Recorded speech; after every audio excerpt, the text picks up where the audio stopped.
one new addition to Metroid Prime 4. Beyond has me more excited for the game than before. Metroid Prime 4. Beyond was given a more substantial showcase during the March 2025 Nintendo Direct, and there's a lot to get excited about. From the many intriguing mysteries that occupy the planet Vuros, to the game's absolutely stunning visuals, Metroid Prime 4 had plenty of time to tease what it has to offer.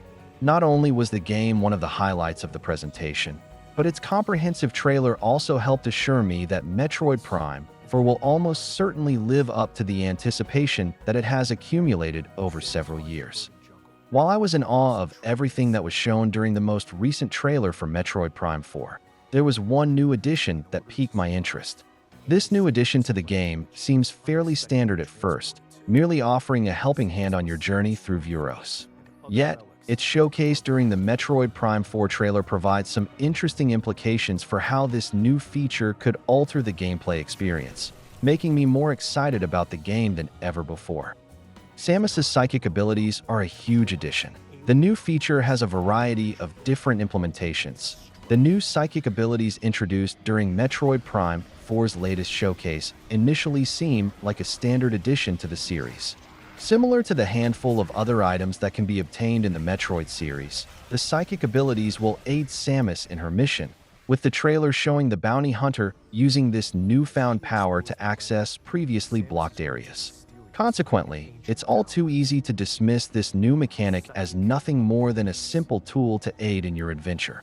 However, when watching the trailer, I was surprised by how the psychic abilities were also used in combat. During one particular encounter on Vuros, Samus can be seen using her psychic ability to change the trajectory of her missile, allowing her to attack all three enemies in a single hit.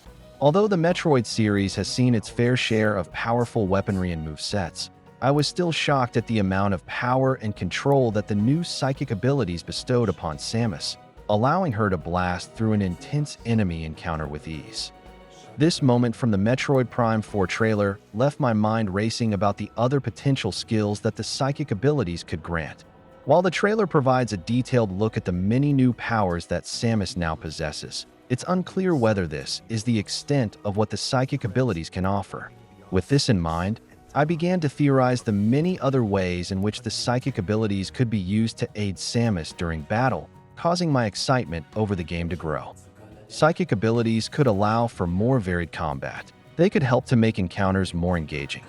What has me so excited about the new psychic abilities is how they can allow for more varied and challenging combat in Metroid Prime 4. New skills like controlling your missile trajectory open the door for a far more experimental combat system than before. Part of the fun and challenge can come from playing around with the many weapons and abilities at your disposal to find the fastest and most effective way to clear a horde of enemies. Moreover, the introduction of psychic abilities could also allow for more challenging enemy encounters. Metroid is often at its best when dealing with enemies that can only be effectively defeated by exploiting weaknesses, and experimental combat opportunities could give the world of Vuros more ways to set up these interesting scenarios. A more varied range of enemies will help to elevate the combat in Metroid Prime 4, adding a level of strategy to the title while also making each encounter feel fresh and exciting. Rather than simply blasting your way through each battle, the new abilities should encourage you to consider every possible method of defeating your enemies before heading into attack. The psychic abilities have the potential to provide you with much more freedom in how you want to proceed, and it's that variety and experimentation that has me so excited about its introduction. Of course, combat has always been an incredibly important part of the Metroid series. Whether you're finding yourself up against Kraid or Ridley in one of multiple different entries, or you're struggling to survive against the relentless and merciless Raven Beak in Metroid Dread, the series has prided itself on creating battles that convey a sense of thrill and suspense that a sci-fi adventure should elicit. Therefore, it's always been vital that the games keep adding to the combat, from new abilities to new enemies, in order to maintain that excitement.